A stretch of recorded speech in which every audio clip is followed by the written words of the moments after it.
L'univers infini est peuplé de phénomènes étranges, violents, mais qui pourraient transporter des formes de vie.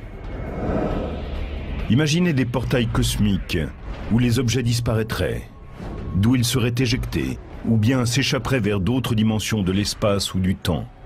Dans la plupart des cas, vous disparaîtriez. Soit vous seriez pulvérisé dans le cas d'un trou noir, soit vous seriez propulsé dans une autre partie de l'univers, c'est le cas du trou de verre, ou vous seriez détruit par le jaillissement d'une fontaine si vous êtes dans un trou blanc.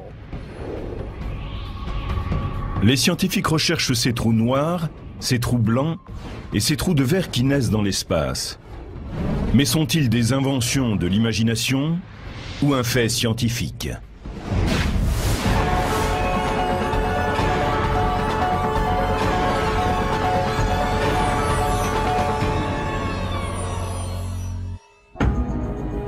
L'univers est une corne d'abondance aux possibilités infinies. Il pourrait s'y trouver, par exemple, des navettes qui mèneraient dans n'importe quel endroit du cosmos. Il ne s'agit pas de vaisseaux futuristes. C'est grâce aux trous de verre qu'on pourrait peut-être effectuer un voyage galactique. Encore uniquement théorique, c'est un tunnel qui offrirait des raccourcis à travers l'espace et le temps. Les trous de verre ressemblent un peu au métro que l'on trouve dans certaines villes. On entre dans un trou, on emprunte un tunnel et on en sort au bout par un autre trou. C'est ainsi qu'on se déplace à l'intérieur de l'agglomération. Le trou de verre permettrait de la même façon de voyager entre différents points de l'univers en passant par un trou. Le physicien Clifford Johnson a examiné les possibilités qu'offriraient ces trous de verre. La différence entre un trou de verre et le système du métro, c'est qu'on utiliserait le premier pour voyager sur une plus grande distance qu'on ne le fait dans un espace habituel. En théorie, un trou de verre comporte une gorge qui est l'entrée et des sorties qu'on appelle les bouches, situées dans différentes parties de l'espace. L'idée du trou de verre est séduisante car nous sommes limités par la vitesse de la lumière. Il nous faut au moins 600 000 ans pour rejoindre la galaxie d'Andromède, même en nous déplaçant à la vitesse de la lumière. Je continue à me demander si la prochaine grande découverte astronomique ne sera pas celle des trous de verre. Non pas seulement parce qu'ils constitueraient pour nous un sujet passionnant, mais parce qu'ils pourraient nous conduire dans des endroits que nous ne pouvons pas atteindre autrement. Gregory Benford est un homme de science, un physicien de renom et également l'auteur de 30 romans de science-fiction. Il a montré comment certaines théories jugées fantastiques pouvaient devenir réalité. Nombre d'entre nous aimeraient savoir si les trous de verre existent vraiment, ou bien s'ils ne sont qu'une construction mathématique inventée par le génial Einstein. Les lois de la relativité générale d'Albert Einstein permettent l'existence de trous de verre. En 1930, Einstein et son collègue Nathan Rosen calculaient les données mathématiques de l'un de ces pipelines intergalactiques, connu aujourd'hui sous le nom de pont d'Einstein-Rosen. Les trous de verre sont le résultat des équations d'Einstein sur la relativité générale. Ils sont bien sûr hypothétiques, et leur fonction est de connecter entre elles différentes parties de l'espace et du temps. Le trou de verre mathématique d'Einstein-Rosen découle de l'étude des trous noirs.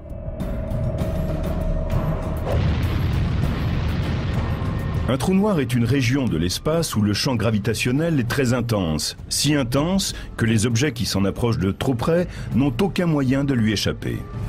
Rien ne peut ressortir d'une rencontre avec un trou noir, même pas la lumière. Cette fontaine inversée peut nous permettre de montrer ce qui se passe à proximité d'un trou noir. Au fond, on a la zone qui est au-delà de ce qu'on appelle l'horizon. L'eau qui tombe dans cette fontaine est comme le gaz qui tomberait dans un trou noir. Imaginez que vous soyez un poisson qui nage dans cette zone. Une fois que vous êtes dans la partie centrale, vous avez dépassé le point de non-retour. Mais Einstein n'a jamais considéré le trou de verre comme un outil pour voyager dans l'espace.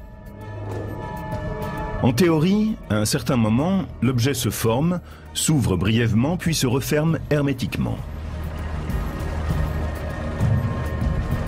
Tout objet qui tente de passer par là sera écrasé et disloqué par compression. Les trous de verre que l'on met en équation et que l'on étudie sont instables. Ils disparaissent en un temps incroyablement bref. Nous avons donc besoin de trouver un moyen de les tenir ouverts. C'est dans les années 1960 qu'on a défini le trou de verre d'Einstein comme étant instable, mais il n'y avait guère de recherche à ce sujet. Puis, dans les années 1990, est sorti le fameux film de science-fiction Contact. Adapté du livre du célèbre astronome Carl Sagan, il émettait l'idée que le trou de verre puisse permettre de voyager dans l'espace.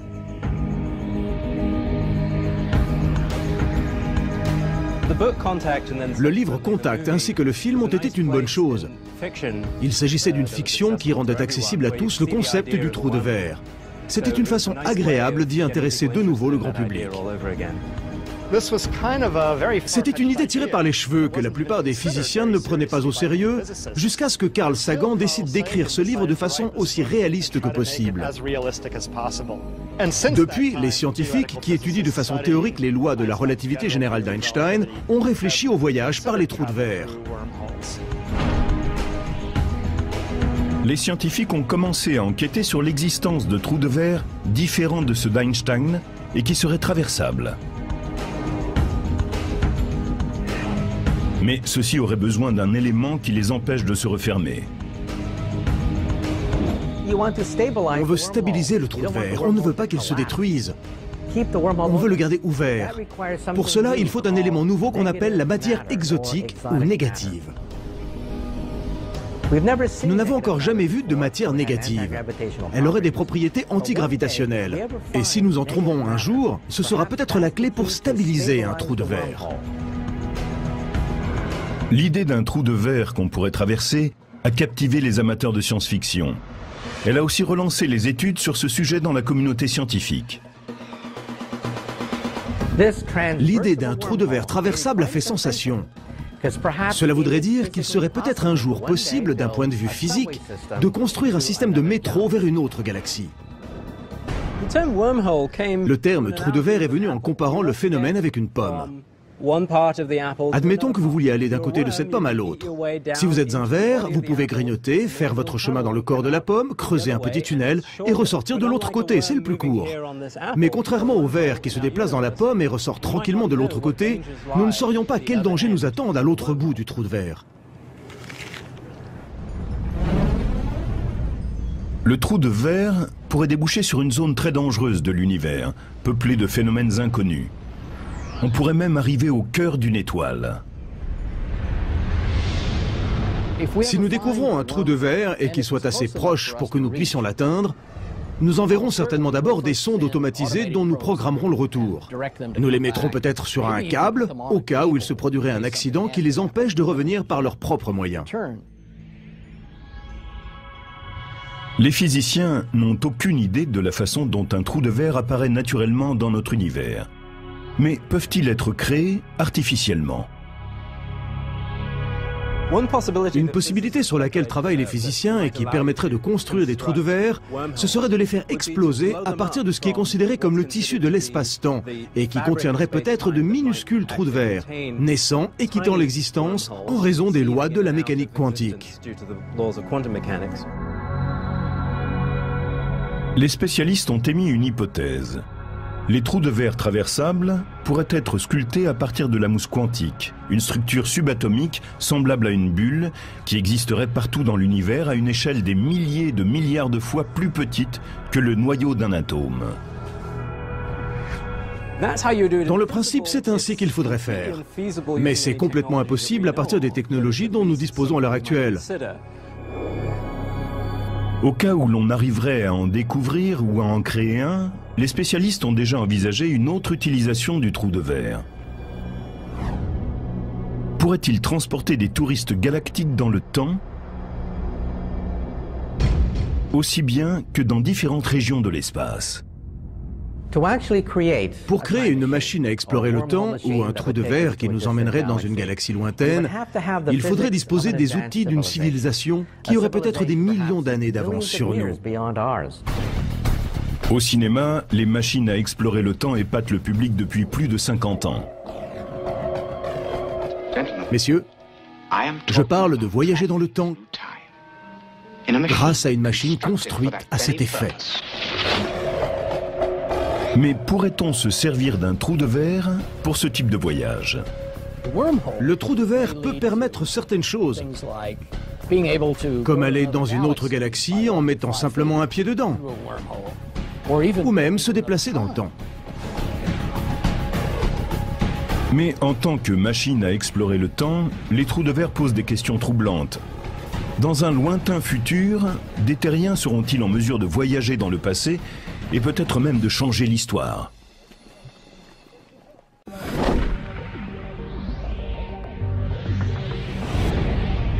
Des idées scientifiques, considérées aujourd'hui comme tirées par les cheveux, pourraient un jour devenir acceptables, de même que le fait que la Terre est ronde.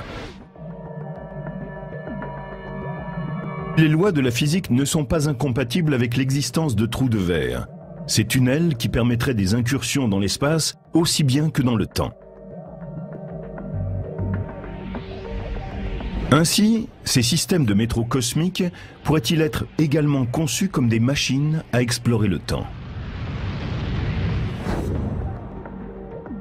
Les lois de la relativité générale d'Einstein révèlent que le voyage temporel serait possible dans le futur. Elle montre que le temps est perçu différemment en fonction de l'endroit où l'on se trouve dans l'univers et de la façon dont on se déplace. Les objets qui bougent à des vitesses proches de celles de la lumière vieillissent plus lentement que les objets statiques. Et ceux qui sont proches d'un corps en gravitation vieillissent plus lentement que ceux qui en sont plus éloignés. Les horloges avancent à des rythmes différents en fonction du champ gravitationnel. Plus il est puissant, plus le temps passe lentement, par rapport à quelqu'un qui est dans l'espace où il n'y a aucun champ gravitationnel. À la surface de la Terre, les horloges tournent légèrement plus lentement que dans le ciel. Nous en avons un exemple avec celle des systèmes GPS, c'est-à-dire de géolocalisation par satellite. Elles avancent un peu plus rapidement que celles qui sont sur Terre, car elles sont dans un champ gravitationnel plus faible. Les spécialistes et les ingénieurs qui développent ces systèmes GPS doivent tenir compte du rythme différent des horloges, sinon cela ne fonctionnerait plus. Alors que vous voulez aller de Los Angeles à New York, vous pourriez vous retrouver dans le Massachusetts.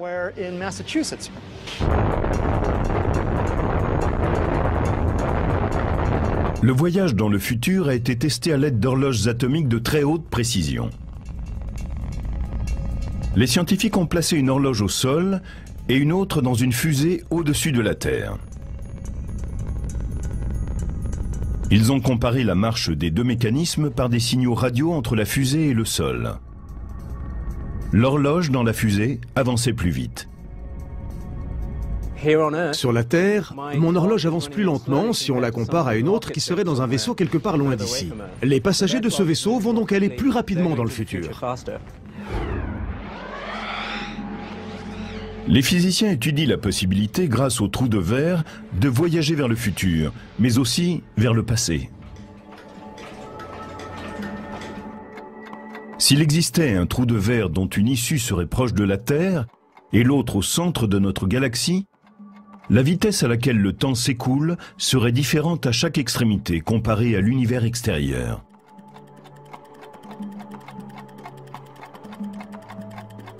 Mais quand on est dans le trou de verre, le temps semble passer toujours de la même façon.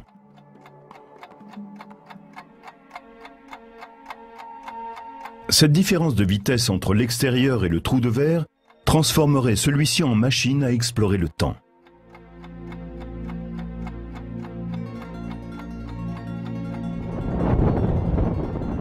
Ce qui signifie qu'en entrant dans un trou de verre, on pourrait quitter cet endroit aujourd'hui et sortir de l'autre côté 100 ou 1000 ans plus tôt.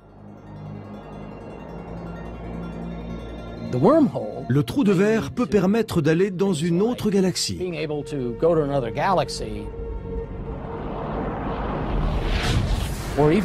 Il peut même permettre d'aller dans une autre époque. Mais peut-être pourra-t-on aussi utiliser ces objets pour transporter de l'information ou des gens dans le passé. Cependant, un tel voyage peut donner naissance à des paradoxes troublants. Quelqu'un pourrait-il voyager dans le passé et changer l'histoire ?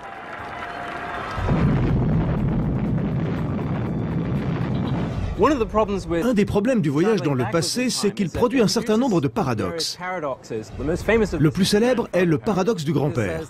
Selon celui-ci, si je dispose d'une machine à explorer le temps, je peux retourner dans le temps et tuer mon grand-père, qui n'engendrera donc jamais mon père, qui ne pourra jamais m'avoir, si bien que je ne pourrai pas venir au monde et par conséquent remonter dans le passé. Admettons que vous retourniez dans le passé et que vous rencontriez votre mère adolescente avant votre naissance. Et voilà qu'elle tombe amoureuse de vous. Comment pouvez-vous être né si votre mère rejette votre père et tombe amoureuse de vous au lieu de lui? Les problèmes pratiques sont immenses. Mais si une femme frappe un jour à votre porte et vous déclare qu'elle est votre arrière petite-fille, qu'elle arrive du futur, qu'elle a remonté le temps pour vous rencontrer, vous, son dernier ancêtre, ne lui fermez pas la porte. Peut-être nos descendants auront-ils un jour la possibilité de voyager dans le temps et viendront-ils frapper à votre porte.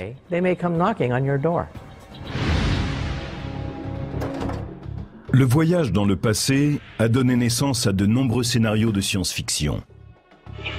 Si cette machine peut faire ce dont vous la dites capable, détruisez-la avant qu'elle ne vous détruise.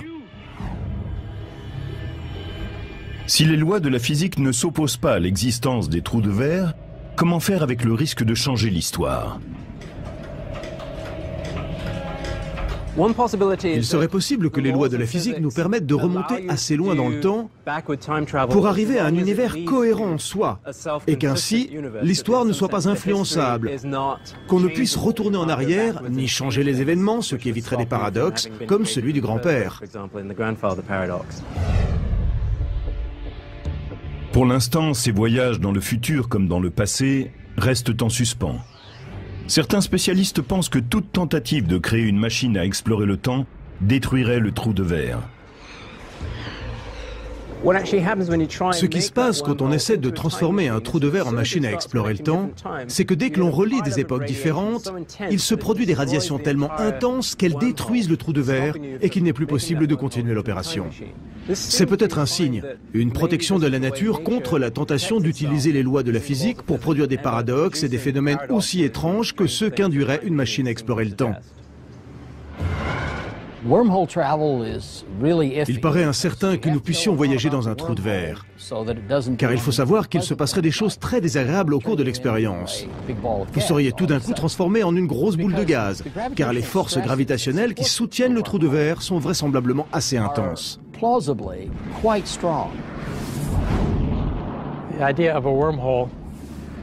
Nous ne pouvons pas dire de l'idée du trou de verre qu'elle est totalement invraisemblable. Cela serait absurde de penser que nous ne pourrons jamais faire ce dont nous parlons, parce que nous traitons avec des forces, des énergies et un savoir qui n'appartiennent pas à notre domaine habituel de recherche. Tout comme les trous de verre, d'autres phénomènes n'ont jamais été découverts dans l'espace. Mais la théorie de la relativité générale d'Einstein permet d'envisager leur existence. C'est ce qu'on appelle les trous blancs.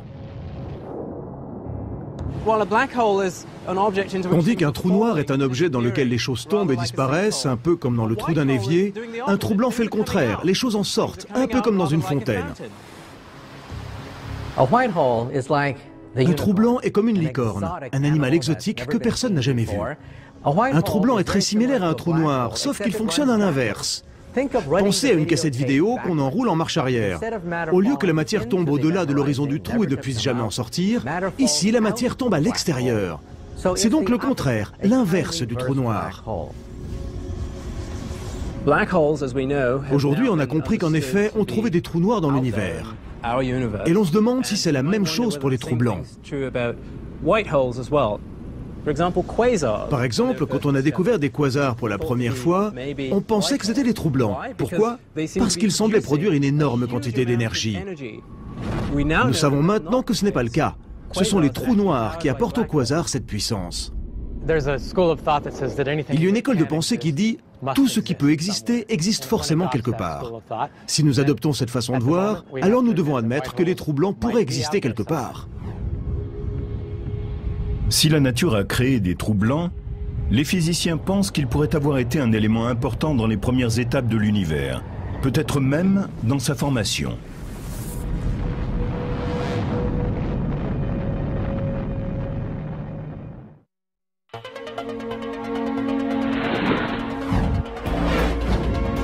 Quand on essaie de résoudre certains mystères de l'univers, les réponses peuvent être vraiment complexes. Il a commencé avec le Big Bang, une boule de feu faite de matière et d'énergie en expansion. Au début, elle était réduite à un tout petit point subatomique qu'on appelle une singularité. Une singularité est une région où la gravitation est d'une puissance immense. Celle du Big Bang a donné naissance à un univers entier qui inclut l'espace, le temps et toute la matière qui l'emplit. Un trou blanc est un type similaire de singularité. C'est un objet théorique qui résulte des lois d'Einstein sur la gravitation. C'est essentiellement un trou noir à l'envers, un point de singularité d'où la matière est éjectée. Par conséquent, certains spécialistes se sont demandé si l'univers pouvait avoir été créé à partir d'un trou blanc. Pour décrire la naissance de l'univers, on pourrait dire qu'il y a eu un grand trou blanc duquel émerge une singularité initiale. Cette idée de la création de l'univers fait partie des nombreuses hypothèses sur sa naissance, sur la façon dont tout a commencé, dont s'est produit le Big Bang. Écoutez bien, un trou blanc émet de la matière, il ne l'avale pas. Mais est-ce que ce n'est pas la même chose pour le Big Bang? Un tout petit point prodigieux se dilate et expulse de la matière. C'est pour cela qu'un trou blanc est peut-être à l'origine de l'histoire de notre univers.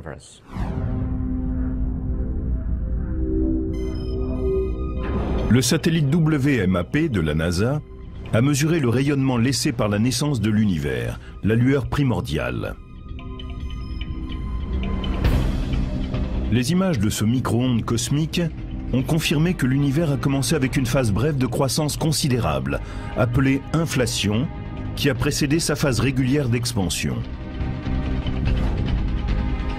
Aussi certains scientifiques se demandent-ils si un trou blanc ne pourrait avoir été l'instigateur de cette naissance. La preuve que nous apportent maintenant les satellites spatiaux en orbite autour de la Terre, comme le WMAP, correspond bien à l'idée de multivers. Un multivers consiste en plusieurs univers qui flottent comme des bulles de savon. Dans un bain moussant, nous avons des bulles dont l'existence est brève. Elles éclatent et donnent naissance à d'autres petites bulles de savon. Autrement dit, le phénomène du Big Bang pourrait se produire en permanence. Et peut-être chaque Big Bang commence-t-il par un trou blanc qui ensuite se dilate rapidement pour nous donner un bébé univers.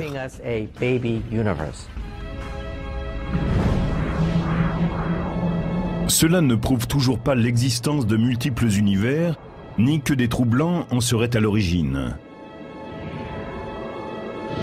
Mais les scientifiques ont montré que certains types de trous blancs, bien qu'ils ne soient possibles qu'en théorie, seraient hautement instables.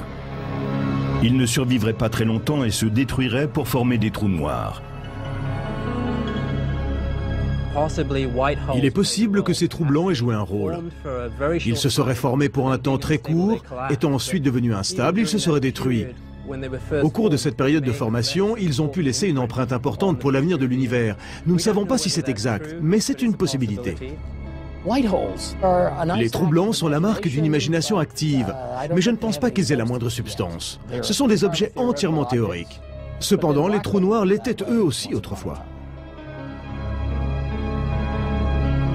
On ignore encore si les trous blancs ont vraiment existé lors de la naissance de l'univers. Mais en revanche, il est certain que les trous noirs ne sont plus de la science-fiction. C'est un fait scientifique. Les spécialistes sont d'accord pour dire que ces vortex tourbillonnants sont nés de l'agonie d'étoiles massives. Quand une étoile massive n'a plus assez d'énergie, elle ne peut plus lutter contre sa force gravitationnelle. Elle se détruit de l'intérieur et forme un trou noir.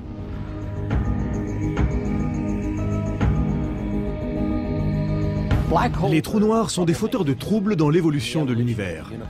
Ils peuvent attirer la matière, la rejeter, la former de nouveau, réorganiser des régions de l'espace ou une partie de la galaxie, s'établir en son centre ou se manifester dans tous ses états.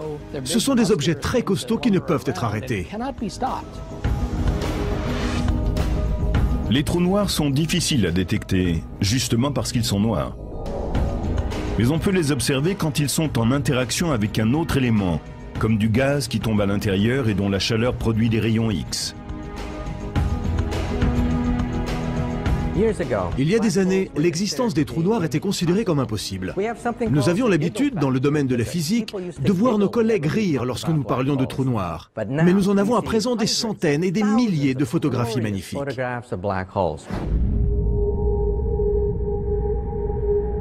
Il y a au moins deux types de trous noirs. L'un est le trou noir stellaire. Sa masse est de 3 à 30 fois celle de notre Soleil. On pense qu'il en existe 100 millions de ce genre dans la Voie lactée et un nombre similaire dans d'autres galaxies. L'autre est le trou noir supermassif, dont la masse est égale à des millions de milliards de fois celle de notre Soleil. On pense qu'il existe un méga monstre de ce type au centre de la plupart des grandes galaxies. Notre Voie lactée en possède un. Maintenant, qu'ils soient stellaires ou supermassifs, tous les trous noirs sont des cannibales cosmiques. Un trou noir est comme la réception d'un motel cosmique. Tout le monde remplit une fiche, mais en revanche, personne ne règle sa note. Voyager vers un trou noir serait fantastique, presque psychédélique. C'est comme une expérience de mort imminente. Quand vous vous rapprochez du trou noir, les forces de marée commencent à étirer votre corps, de telle sorte que le haut et le bas sont soumis à des forces gravitationnelles différentes et que vous êtes spaghettifié. En réalité, les atomes même de votre corps deviennent comme des nouilles et sont déchiquetés. Dans le cas d'un trou noir supermassif, le processus de spaghettification est différent. La personne qui sauterait dans le trou ne subirait pas ce traitement avant de passer l'horizon, car les forces de marée ne seraient pas assez intenses pour l'étirer avant qu'elle arrive au plus près de la singularité. Ainsi, celui qui sauterait dans un trou noir vivrait quelques instants où il percevrait qu'il est arrivé à l'intérieur, où il pourrait s'en émerveiller avant de plonger vers la singularité et d'être spaghettifié. Si un trou noir ne vous semble pas assez violent, nous pouvons étudier deux trous noirs luttant pour le pouvoir. Dans l'immensité de l'espace, ils vont parfois par deux et semblent se faire comme une cour cosmique. Mais ces unions n'ont rien d'harmonieuse.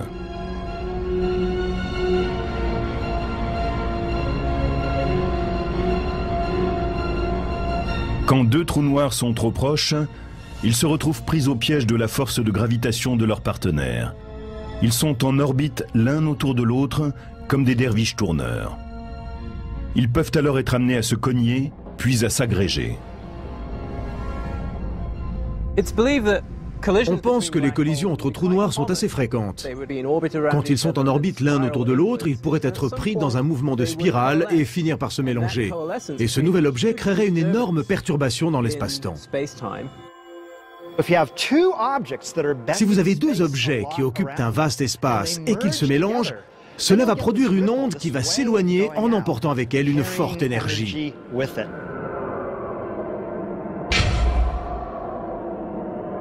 Quand les trous noirs entrent en collision, ils créent d'intenses vibrations, des ondes gravitationnelles qui se dispersent à travers le tissu de l'espace-temps.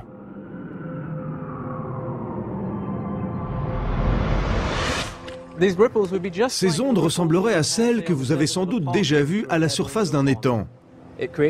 Si vous y lancez un caillou, cela crée une perturbation et vous voyez des vaguelettes la transporter vers des points plus éloignés. Par le passé, il était impossible d'identifier des collisions de trous noirs en système binaire. Aujourd'hui, les scientifiques ont développé des détecteurs d'ondes gravitationnelles, si bien qu'avec un peu de chance, ils pourront peut-être prendre sur le fait ce type d'événement. LIGO est un observatoire basé au sol, destiné à détecter les ondes gravitationnelles produites par les collisions de trous noirs de la taille d'une étoile, c'est-à-dire plusieurs fois la masse de notre Soleil. Cet interféromètre utilise des lasers pour mesurer les mouvements de miroirs suspendus en hauteur par des câbles. Il existe en Europe des structures similaires, c'est le projet Einstein at Home. Quand deux trous noirs fusionnent, ils libèrent des ondes gravitationnelles dans la structure de l'espace. Et quand ces vaguelettes passent à travers ces contractions géantes, elles altèrent très légèrement la distance qui les sépare des miroirs détecteurs, qui peuvent ainsi les suivre et les observer à distance. Cette altération est le signe du passage d'une onde gravitationnelle. Dans l'avenir, l'ESA, une mission conjointe de la NASA et de l'Agence spatiale européenne, sera capable de détecter les ondes provoquées par la collision de trous noirs supermassifs. Ces impacts se produisent après que deux galaxies ont fusionné et que leur trou noir supermassif sombre au centre de cette galaxie nouvellement formée et se rencontrent.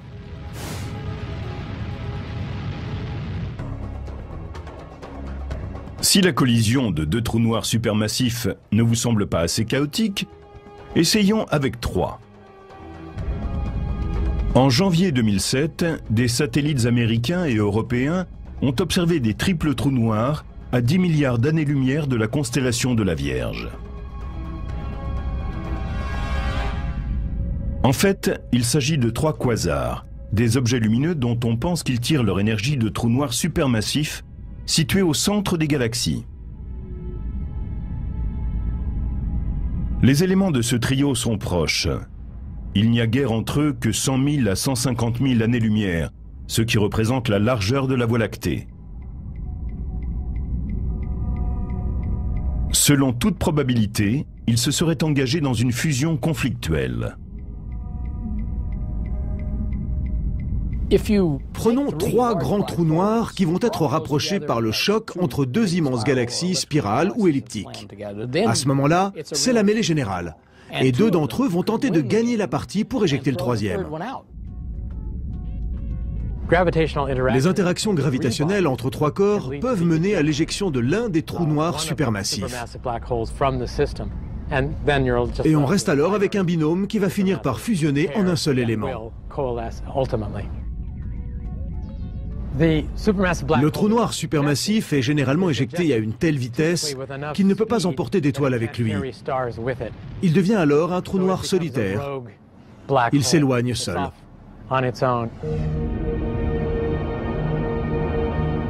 La science contemporaine continue à étudier les mystères qui entourent les trous noirs. Mais une question agite toujours les chercheurs. La question la plus importante en ce qui concerne les trous noirs est « qu'y a-t-il de l'autre côté » Que se passe-t-il si l'on jette une encyclopédie dans un trou noir? Toute cette information est-elle perdue? Nous n'en sommes pas certains. Selon la loi de la relativité générale d'Einstein, rien ne peut jamais ressortir d'un trou noir. Mais si celui-ci est minuscule, les lois de la mécanique quantique se mêlent à celles de la relativité générale. La mécanique quantique régit le monde de ce qui est très petit, comme les électrons, les neutrons et d'autres particules subatomiques. La relativité générale régit le monde de ce qui est grand, là où domine la gravitation telle que nous la connaissons bien. Ce sont les planètes, les étoiles et les galaxies.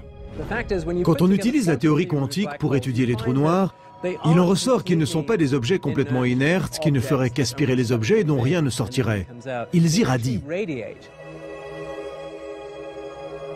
Ces trous noirs qui irradient sont appelés de mini-trous noirs, car ils sont plus petits que leurs cousins stellaires ou supermassifs.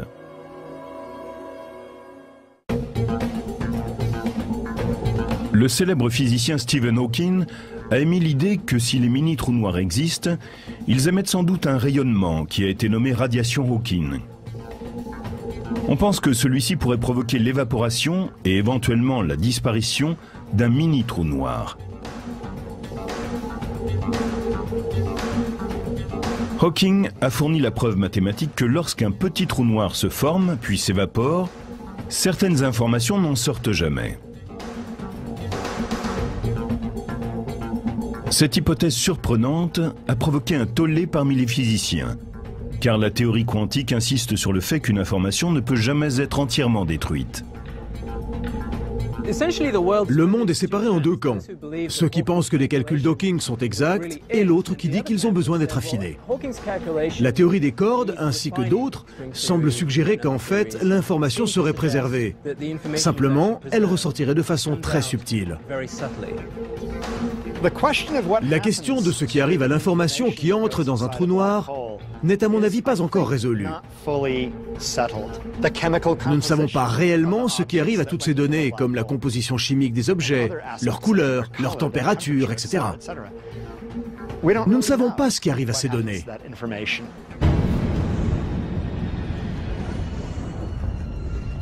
Il paraît peu probable que les scientifiques puissent s'aventurer à l'intérieur d'un trou noir et rentrer chez eux entiers pour faire un rapport sur leur découverte. Mais la collaboration de savants du monde entier peut être sur le point d'aboutir à la fabrication de petits trous noirs, ici même, sur la Terre.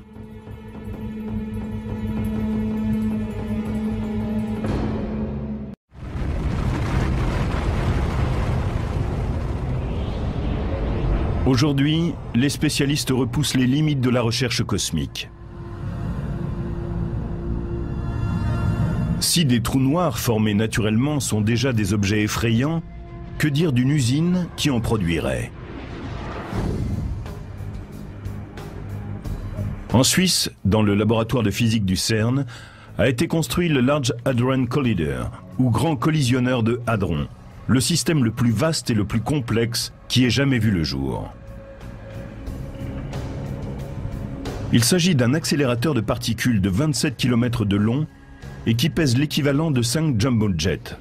Il est capable d'entrechoquer des particules subatomiques pour reproduire les énergies qui ont surgi pendant quelques microsecondes après le Big Bang. Ce dispositif a été conçu et construit pour étudier des questions importantes posées par la physique fondamentale des particules. Il doit permettre le rassemblement d'une telle quantité d'énergie que si les savants arrivent à reproduire la façon dont la nature crée ces énergies, ils pourront aussi produire de mini-trous noirs. Nous pourrions voir des trous noirs microscopiques se former au cours de ces collisions de très haute énergie. Et ensuite, il faudrait faire très vite car ils s'évaporeraient rapidement. Nous pourrions cependant étudier les déchets produits et comprendre les lois de la gravité quantique en laboratoire. Nous n'avions jamais pensé avoir cette chance au cours de notre vie. Mais la possibilité de fabriquer des mini-trous noirs a soulevé des questions et des inquiétudes. Et s'ils échappaient à la gravité terrestre et avalaient notre planète? Des rayons cosmiques venus de l'espace frappent la Terre en permanence, et peut-être même avec plus d'intensité que ces mini-trous noirs. Aussi, ceux-ci sont-ils inoffensifs? Ils ne vont pas avaler la Terre. On a déjà connu ce genre de peur aux États-Unis. À Brookhaven, dans l'État de New York, une plus petite expérience est déjà en route. The Relativistic Heavy Ion Collider, collisionneur relativiste d'ions lourds, appelé aussi RHIC, est un tunnel souterrain où des atomes d'or se heurtent à une vitesse atteignant 99,9% de celle de la lumière. Quand l'expérience a débuté en 2000, les journaux télévisés ont répandu le bruit que ces chocs créaient des trous noirs. Le laboratoire a décidé qu'il fallait répondre à cette accusation et rassurer la population. Il a donc invité un groupe à visiter le site. Et les gens ont compris que ce type de collision s'était déjà produit dans l'espace sans causer le moindre problème. Nous avons rassemblé les conditions nécessaires en théorie à ces collisions et mathématiquement, nous devrions obtenir une certaine similitude avec ce que nous pensons des trous noirs. Nous ne pouvons pas produire ici au RHIC un trou noir susceptible de représenter une menace. Le RHIC n'est absolument pas capable de produire un trou noir quel qu'il soit. La masse créée ici n'est pas assez importante. Bien que le RIC ne soit pas en mesure de créer de mini-trous noirs, les scientifiques peuvent étudier les cendres issues de ces collisions de particules et comprendre ce que furent les quelques microsecondes qui ont suivi le Big Bang. Nous pouvons utiliser ces informations pour mieux comprendre ce qui est arrivé juste après le Big Bang, y compris l'éventuelle formation d'un trou noir primordial.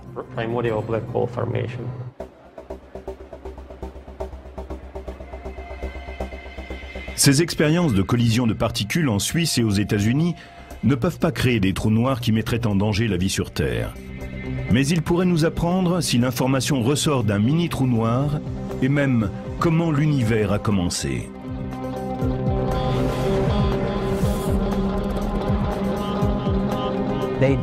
C'est un laboratoire où nous pouvons tenter de pousser dans leurs limites les théories d'Einstein.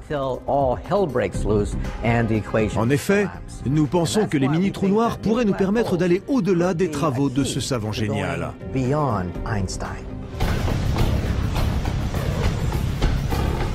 Les spécialistes continuent à explorer les mystères qui entourent les trous noirs. Ils restent également attentifs aux signes qui révéleraient la présence de trous de verre et de trous blancs. Nous sommes en marche pour la prochaine étape. Les trous blancs, les trous de verre et les trous noirs offrent pour la plupart des passeports pour l'amnésie. Ce ne sont pas les endroits où je voudrais passer mes prochaines vacances, bien que le billet pour cette destination soit très cher. Ces objets sont très difficiles à observer, et pour l'instant, nous ne connaissons vraiment que l'un d'entre eux, le trou noir. Les autres sont peut-être de pures illusions, l'équivalent de la licorne pour les astronomes. Dans l'histoire de la science, on trouve plusieurs cas où une idée ou même la solution d'une équation a semblé être une invention de l'imagination pour finalement se révéler exacte. Les trous noirs en sont un exemple. Et nous découvrirons peut-être un jour le rôle que jouent dans la nature les trous blancs et les trous de verre.